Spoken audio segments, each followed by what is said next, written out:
church on the mainland and between this church, the UCCs, and the rest of the body of Christ in the world, remember that reconciliation is our calling. Remember that it's not as if Jesus gave us an option that we may weigh, oh maybe we want to do it, or maybe we shall. That's nothing like that. If you say Jesus, you will say justice. If you say Jesus, you will say reconciliation. If you say Jesus, you will say forgiveness. If you say Jesus, you will say love. You will say mercy. You will say community. It's all in that name. It's all in that name. Let me share some experiences with you that we have had. And let me share some of the lessons that we are still learning in our process of reconciliation in my country. Remember and keep in mind that apartheid was institutionalized evil, as any system of oppression is. Let's not try and find fancy words and euphemisms. The Bible does not really deal in euphemisms, as you well know. The prophet calls whatever it is by its name. That's why most prophets don't last long. True. When Amos comes from the south and God calls him to prophesy in the north, the first thing the king says to him is, Seer, go away, go back to where you come from. I don't need to hear that right now. Well, Amos says, well, you know, it wasn't my choice. I wasn't at all intending to come here. I like it here as little as you like me to be here. I don't want to be here, king. I was a tender of sycamore trees. I mean, I was a farmer. I had stuff to do. And then God called me. And that's the trouble with God. Don't you find? When God calls you, you run away. You stop your ears. You find something else. I can write a book. One day I will. That's Allan Boesak's excuses to God. I did a Gideon on God one day. You know Gideon? God calls. I said, well, you know, okay, all right. But it can't be you. I didn't see you. Well, it wasn't dramatic like in the middle of the night and the building shakes and I hear a voice. Nothing like that. I just knew. So I did a thing on God. And the Gideon number that we do on God, Gideon did this number on God. So, okay, I'll put this little thing here, this fleece wool, and if it's dry, but there's dew all around it, then I'll believe it. So next morning it gets up, all dew all around, but the fleece is dry. So Gideon said, oh well, nice story, God, but let me say this. How about dew on the fleece and dry grass all around? And he goes to bed thinking, now I've got God. Well, next morning, there you go. Dew on the fleece, dry ground all around. Well, I did that number of God, it didn't work. And so that's what Amos says. So you really don't want to go, but there is, in the end, we all come if we are faithful to God, if we understand what is at stake. Not just for us, but for God in this world. Then we come to the point where we say, like Jeremiah, I wanted to shut up, but there is a fire in my belly. And if I do not speak, it burns me up. And that's what happened to me. Well, when we came to that point that we began our reconciliation process, we had to decide how to deal with our past. All of that terrible stuff that had happened across 3 centuries and more. How does one put a name to that? How does one describe that? My grandfather was not tortured to death or killed by the police or the army. They simply took away his land. He was a farmer, you see.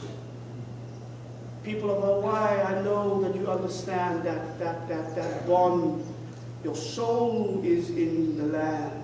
It's not that the land is sacred, but the land speaks to you in a way that nothing else does. And you know that once I am bound to this land, I shall return to this land. This land lights up for me. Well, that was my grandfather, and he died. And I never understood. Well, let me step back. Then came the government with a law in which they were allowed to take away all our land and give it to white people without compensation. The place where my mother grew up and where my father had his piece, my grandfather had his piece of land, not large, but what does it matter how big it is, as long as you can say it's my land? What does it matter? Does it need to be miles and miles and miles? My 2 acres is what I got from God. It's a gift that's mine, in my family. So when that place was called Ebenezer, so when they were forcibly removed, they moved to another place. They called that place New Ebenezer. But New Ebenezer was not Old Ebenezer. It was not Ebenezer at all. It was a desolate place.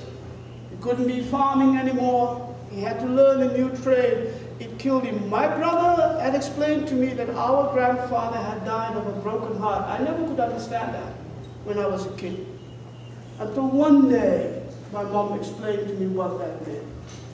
When they took his land away, they broke his heart.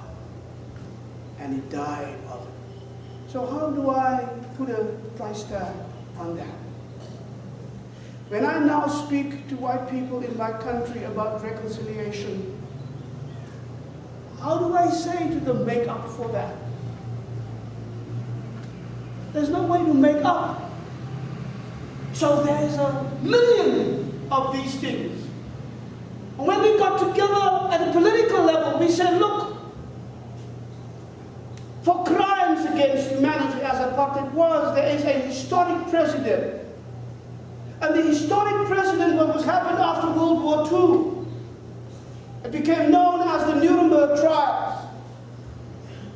And so after the war was over, the victors came together and they said, we are now the victors. We have the right to punish those who had committed these crimes against humanity. Nazism, in the 20th century, there were only 2 crimes declared against humanity. One was Nazism, the other one was apartheid. So with Nazism, they had the trials, and it was retribution, retribution, retribution. We got to punish those who did this. When we started talking about how we would deal with our crime against humanity, that's apartheid, South African black people decided that we will not follow the road and the model of Nuremberg. We would follow another model. Instead of holding them up as criminals against humanity that would deserve the harshest capital punishment we could think of, like in Nuremberg, we said no. Let us not call them criminals. Let's call them political adversaries. Think about what that means. I want you to follow me now on what that means. That means that we would say we take away from you the label of criminal and we put on you the label simply of a political opponent with whom we differ. Never mind the deaths, never mind the genocide, never mind the land theft, never mind all of that. We do that first.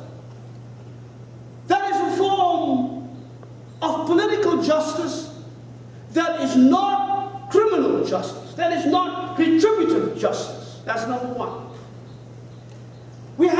defeated apartheid, but we said we will not call ourselves the victors in the struggle, so we will not claim victors' justice like they did in Nuremberg. We also said we were the victims of a crime against humanity, and the crime was huge. But we shall not claim victims' justice either. What justice shall we then claim? We said we shall claim survivors' justice. And we will say, and this is it, follow me on this is it. We said we will see black people as survivors of this crime, but we will also see white people as survivors of their own crime.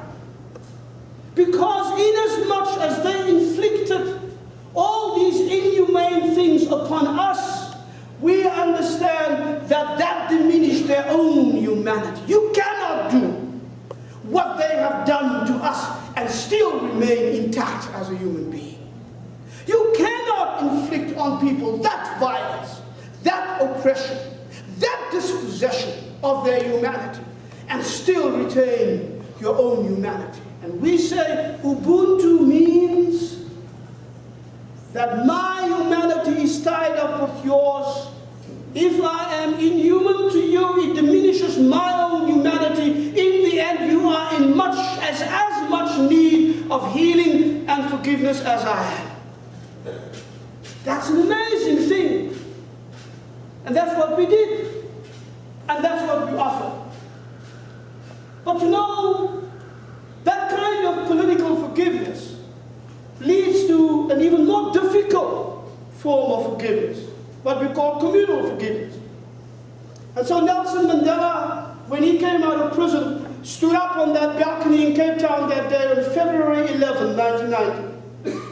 And he said, I ask our people to forgive whites for over 300 years of oppression. I will forgive them for 27 years in prison, only because I was fighting for the freedom for my people. And he set the example. But it's a difficult thing on two levels. One, who am I to offer forgiveness on your behalf? How can I say, I have been treated badly, but I will forgive you? But I ask all my people in my position as leader to offer their forgiveness as well. That's a difficult thing. It's a very difficult thing. Dare Nelson Mandela, dare we, the living, offer forgiveness on behalf of the dead? That's the big debate that went on between us and somebody like Elie Wiesel, who said the Holocaust had victims and the dead asked for retribution. You have no right to forgive on behalf of those who died. We said, well, if we only listen to the voice of the dead, we will never forgive. So we will not ask justice for those who died. We would rather ask justice for the living. And so we turn around on its head the model of Nuremberg, and we created a new model of forgiveness, which led to another, more difficult form of forgiveness. So not only do we have the political forgiveness that the two political parties said is okay, we will begin anew, no retribution. Not only did we have communal forgiveness where Mandela on our behalf offered forgiveness, oh, by the way, he offered a forgiveness that was never asked for by white people. Mr. de Klerk, the last white president of the Republic of South Africa, never publicly admitted that apartheid was wrong. Never said it was evil.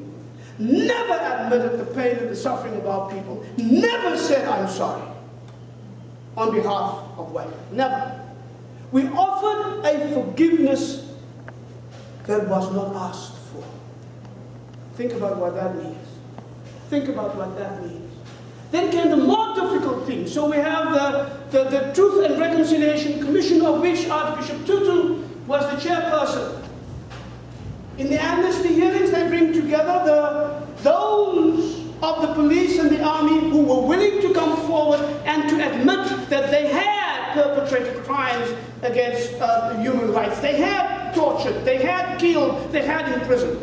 And so we bring together the perpetrator on the one hand side of the table and the victim on the other side of the table. And so now the law that created our TRC simply said that the perpetrator only had to acknowledge the truth of what his victim was saying. So if I said, yes, I was tortured, that is the man. All he needed to do was to say it's true. He didn't even have to say I'm sorry. He didn't have to have remorse. He didn't have to beg for forgiveness. All he had to do was say it's true. If he said it's true, then he got amnesty, no punishment. No punishment. No punishment. How hard is it for a mother who had lost her children, killed by the police, tortured for months before they finally died, their bodies chopped up or burnt up, because that happened too. That happened too. Can't find, don't know where their children even are in their death. They sit there. This man says, yes, I did it. And he doesn't have to say, I'm sorry. Never mind, I ask for your forgiveness. And then Archbishop Tutu would say, but you know what? He's not asking for forgiveness, but we are Christians. Offer him your forgiveness. That's hard. That's hard. That's hard. That is the foundation upon which one builds a common future for a country with a past like ours. And so, you sometimes forgive the unforgivable. Because if you simply call a person a monster, that means you cannot hold that person accountable. You forgive the unforgivable because you remember always, it doesn't matter what that man had done, that man deep down still is a child of God. You forgive the unforgivable because you look at that man and you say, if I were in his position, if I had grown up with that ideology in my head, if I were as brainwashed about the worthlessness of black people, that they could be killed and trampled upon and spat upon, and that was my duty that I did for God and for country, would we have been different? So you acquire the humility to see in that perpetrator the potential that you myself might have become, were it not for the grace of God. And so we offer forgiveness. But it's hard. So let me tell two stories and then I'm done. In the cabinet of the South African apartheid regime was the portfolio of the Minister of Police.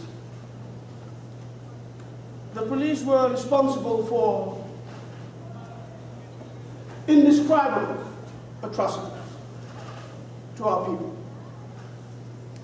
The Minister for Police was a man called Adrian Flock, who refused to appear before the Truth and Reconciliation Commission, refused to talk to the victims of his policemen, refused to make a public statement, refused to ask the victim. Why should he? His president refused. His other colleagues refused. He saw no necessity. Remember the name, Adrian Flock. So in 1988, Reverend Frank Chikane, who at that time was the General Secretary of the South African Council of Churches, and I were traveling to the United States to speak about the situation and to gather support from Christians here. And our first stop was in New York City, and we were speaking in Riverside Church. Well, Frank Chikani became violently ill. The doctors couldn't find out what was happening, and we thought we should send him back home. No, no, no. His wife was at the time studying in Wisconsin at the university there. And as God would will it, the University of Wisconsin has an extraordinarily good toxicology clinic with experts and specialists. They finally got into Wisconsin, took him up in the clinic, test upon test upon test upon test. And finally they found that there was poison in his blood. But they couldn't make out the composition of this poison. It wasn't anything that you could just buy, it was something that was specially manufactured. Well, it turned out, later on as we knew, that the South African police, and they have their scientific department, you know, the government had a chemical warfare program like many governments in the world do, and they use their God-given scientific gifts and their knowledge not to help people and make medicine, but to make poisons that will kill people. So they concocted, with their knowledge, this special kind of poison. When Frank Chikani's suitcase was checked in at Johannesburg airport, they opened his suitcase and they put that poison in his clothes. It was a poison that was designed to work slowly, so every day as he put on a shirt, some of the poison would seep into his bloodstream. Next day, more poison would seep into his bloodstream. By the time he would have been here for a week, he would have died, and they could say they didn't torture him, they didn't assassinate him, they didn't kill him. It's not their fault. He died in the United States, probably your people's fault.